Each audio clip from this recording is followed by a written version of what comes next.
প্রবন্ধ মানবতা প্রবন্ধকার Anikul Islam master whose are conscious of man heart by feelings judgement and consideration for life that's good and bad uprightness and unjustness, so affectionate and respectness, that's love of truth, we are gratitude each other, but question of conscience, so helpful life for man, that's knowledge of humanity, we are erudite and intelligent. একজন ধাত্রী তার সন্তানকে দীর্ঘ 10 মাস 10 দিন গর্ভে ধারণ করিয়া পৃথিবী পৃষ্ঠে জন্ম দেন। আর ওই সন্তান জন্মের কী যে ব্যথা একজন মা তিনিই জানেন। ধর্মশাস্ত্রে উল্লিখিত আজ হয়েছে যে যিনি সন্তান জন্মদাত্রী তিনি মৃত্যুর মুখোমুখি পাঞ্জা লড়াই করেন, তারপর সন্তান ভূমিষ্ঠ হয় এবং মায়াভরা অন্তর নিয়ে বাচ্চাকে দুগ্ধ খান, সেই হলো মা। তাই ব্যথার ব্যথি সমব্যথী তারাই বোঝেন যারা মাতৃত্ব গ্রহণ করিয়া বাস্তবতার রূপ দিয়েছেন। সুতরাং নারী জাতির অবমাননা এই মহাবিশ্বের অবমাননা। আর যে শিশু শৈশবকালে তার মাতাকে হারিয়ে মায়ের মায়াময়ী যন্ত্রণা ভোগ করেন সেই জানেন মা হারা যারা। তাই প্রফেট হজরত মুহাম্মদ সাল্লাল্লাহু আলাইহি সাল্লাম শিশুকালে মাতা আমেনাকে হারিয়েছিলেন আবু আবায়, এর জন্য তিনি বুঝেছেন মাতা হারার যন্ত্রণা। আর সেই কারণেই তিনি বলেছেন যারা নাই মাতা পিতা আমি তার মিতা। আরও তিনি বলেছেন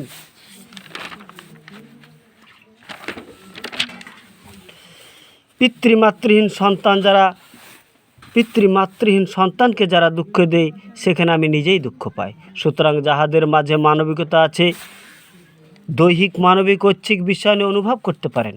বাংলার মাটিতে কথিত আছে বাংলা ভাষার পরিমার্জিত রূপদাতা বিদ্যাসাগর মহাশয় তাহার মাতা যখন স্বাস্থ্যকেন্দ্রে অসুস্থ অবস্থায় ভর্তি হন তখন দামোদর নদীর সাঁতরে মায়ের নিকট পৌঁছেছিলেন। সুতরাং ভাবতে হবে মাতা জ্ঞান মাতা ধান মাতা চিন্তামণি, মাতাহারা মোরা যেন মণিহারা ফণি।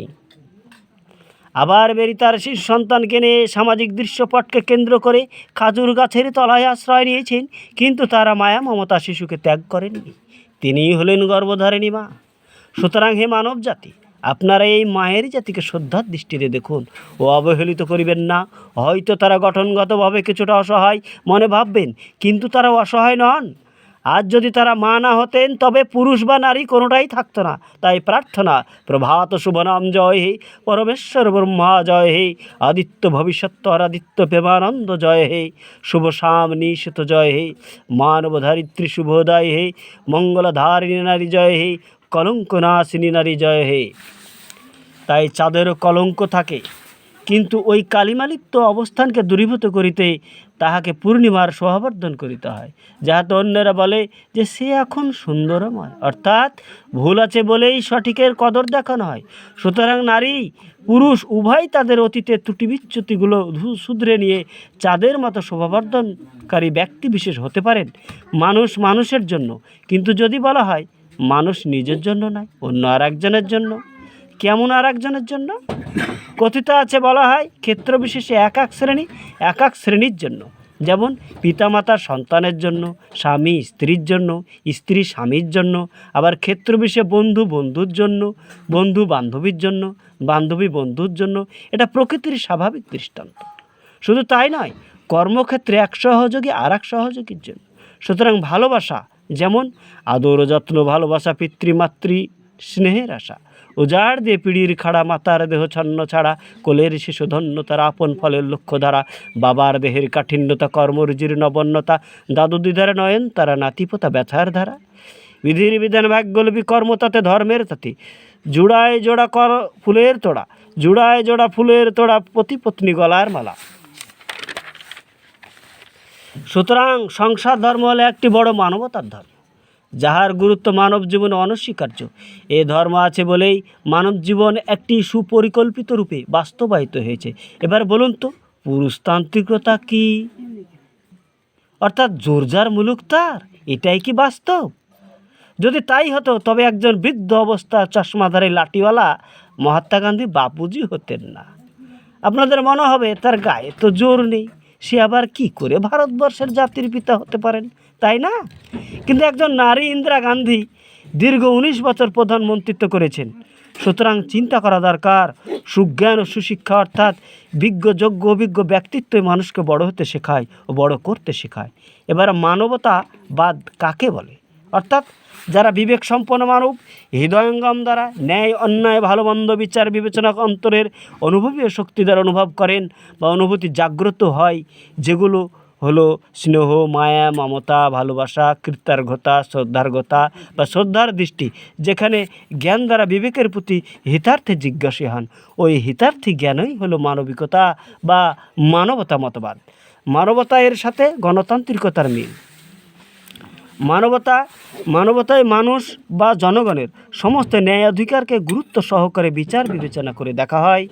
গণতান্ত্রিকতায় মানুষ বা জনগণের সমস্ত ন্যায় অধিকারকে গুরুত্ব সহকারে বিচার বিবেচনা করে দেখা হয়। মানবতা মতবাদ অর্থাৎ সমস্ত মানব জাতির প্রতি মানবিকতার দৃষ্টি আকর্ষিত হয়।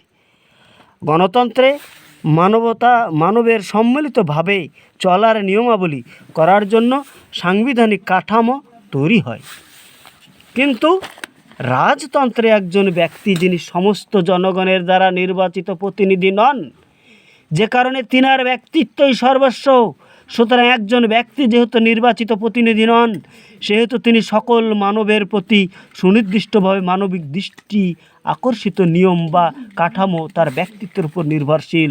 অর্থাৎ মানবতার বিরোধী হওয়ার সম্ভাবনা অধিকাংশ ক্ষেত্রেই হওয়া স্বাভাবিক, কারণ এখানে যেহেতু তিনি রাজা, অর্থাৎ একাই রাজার সব প্রজা। কিন্তু এটা নয়, আমরা সবাই রাজা আমাদেরই রাজার রাজত্বে, আমরা সবাই রাজা আমাদেরই রাজার রাজত্বে, নইলে মোদের রাজার সনে মিলব কি সত্যে, নইলে মোদের রাজার সনে মিলব কি সত্যে, আমরা সবাই রাজা। তাই মানবিকতা বলে সম্মান যে কারে গুণমান সেরায় বিচার করিয়া তা বুঝে নিতে হয়, জ্ঞানী যারা অজ্ঞানী নয়। ভেদ অভেদ যদি হিত মনে হয়, ভেদ অভেদ যদি হিত মনে রয়, তবে কি সেটা সামাজিকতা হয়? জয় যায় কিসের জয়? মানবিকতার জয়। দ্রৌপদীর বস্ত্র হরণ যদি ন্যায়ের প্রতিভা হলো, গোপাল তাহাতে বা বাধা কেন দিল? পাপকে ঘৃণা করো, পাপই কি নয়?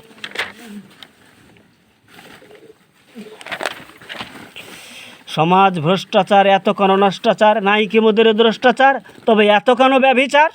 জোড়ায় জোড়ায় নারী বা পুরুষ, বিধি কি দেয়নি তবে মানব জাতির সুপুরুষ? কেউ বলো না পুরুষকে কাপুরুষ, নারী তুমি যদি হও বাঘিনী, কিন্তু হইও না নাগিনী। বাদ প্রতিবাদ ন্যায় বিবাদ, রাখিও অন্তরে ভালো সংবাদ। বোধ কখনো নির্বোধ হয় না, আর যদি তাই হয় মনে কেন সয় না? সবাই সবার, তবে কথা কেন হবে?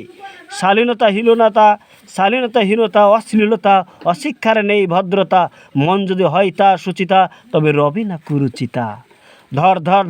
ধর্ম রাখিও মানবতার ধর্ম, মানবতাহীনতা নয় কোনো ধর্ম। মানুষ কি পশু হয়? পশুর তো বিবেক নয়। যত বলো না তবে সে বলে আমি না শুনি, বিবেক যদি থাকতো রাখাল তবে লাঠি কেন রাখতো? কিন্তু মানুষকে মার্জনা করিও, যতটুকু পারিও ধৈর্যটা ধরিও।